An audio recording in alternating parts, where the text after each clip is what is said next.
The causes of the Civil War, the Missouri Compromise, in 60 seconds. The Missouri Compromise was a solution to a long-standing dispute over the territory of Missouri. Missouri had long been ready for state approval by Congress, but lawmakers and legislators had a big problem with its slavery ruling. See, to prevent scuffles and overtaking in Congress, the U.S. had a peculiar balance of both slave and free states.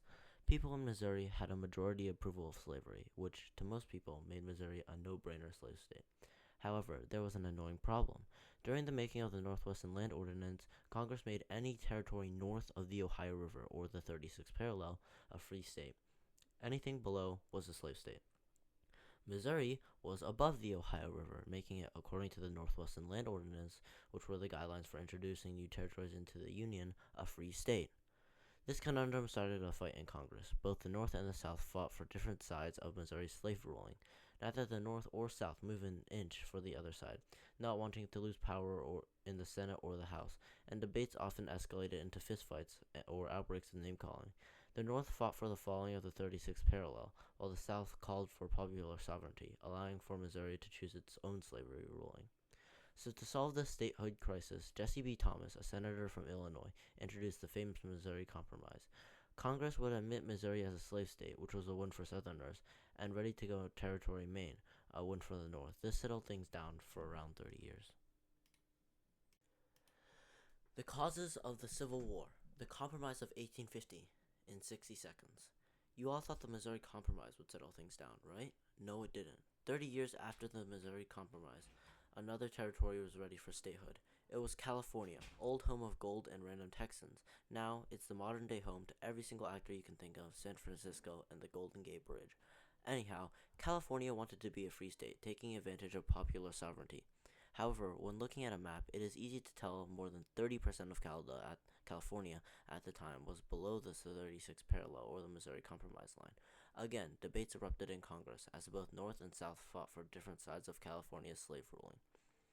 This time, the South fought against popular sovereignty, claiming that they never really said states should choose their slavery ruling, asking for an extension of the Missouri Compromise line to split California in half, whilst the North flipped sides as well, claiming that popular sovereignty was the way to go. It was a battle of the hypocrites. Yet again, there was a sneaky solution. Senator Henry Clay of Kentucky proposed the Compromise of 1850. California would be granted admission into the Union as a free state, while southern territories Utah and New Mexico would be slave states. The slave trade would end in Washington, D.C., the nation's capital, and, for the third time, the reenactment of the Fugitive Slave Law, requiring citizens in the North to capture and return escaped slaves who were running for their freedom. This act, unfortunately, only settled things down for about 6 months. The causes of the Civil War, slavery, in 60 seconds. Frederick Douglass once said, "The life of a nation is secure only while the nation is honest, truthful, and virtuous." One of the most core and important issues of the Civil War was, in fact, slavery. The reality was the driving cause of the Civil War was slavery. As America's worst and original sin, slavery had been a hard-fought issue ever since the Declaration of Independence. Thomas Jefferson had written, "All men are equal," but only until after the Civil War did all men, no matter what race, achieve that equality, which even then was limited in its own right. Every document from the Articles of Confederation to the Constitution itself became a long fight against and for slavery. In slavery-related events leading to the Civil War, abolitionists and pro-slavery stands consistently fought for their side of the coin, protesting to expand or not to expand slavery. In this wake, a flurry of policies like the Fugitive Slave Law or the Missouri Compromise and the Compromise of 1850 spurred a divide so deep between the North and South that the problem was going to gear into war. But why was the nation divided? Abolitionists, which were mostly rooted in the North, based their anti-slavery values on the immorality of holding another human captive as a laborer. People in the North had their lives so industrialized, slavery wasn't needed to actually oil their economy. Southerners, on the other hand, believed the sub-Saharan race was meant to be theirs, to use and work, forced to work, as property, as a divine right under God.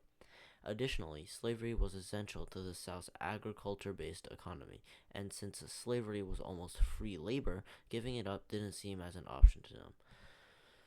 The North and South were two separate sides of a dividing coin, and that coin divided quickly. Within 1860 and 1861, the span of just 1 year, the nation was ready to separate.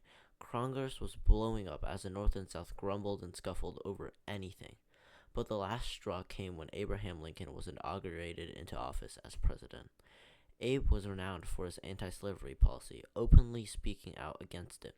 The South was enraged. They didn't want to be a part of a nation that had a leader who openly disregarded their own way of life. So shortly after, South Carolina seceded, leaving the nation. In a domino effect, other states like Virginia and Georgia quickly followed suit as the nation truly broke apart. The Civil War broke out. Long story short, the North won. Shortly after this victory, the 13th Amendment was passed, officially abolishing slavery in the United States.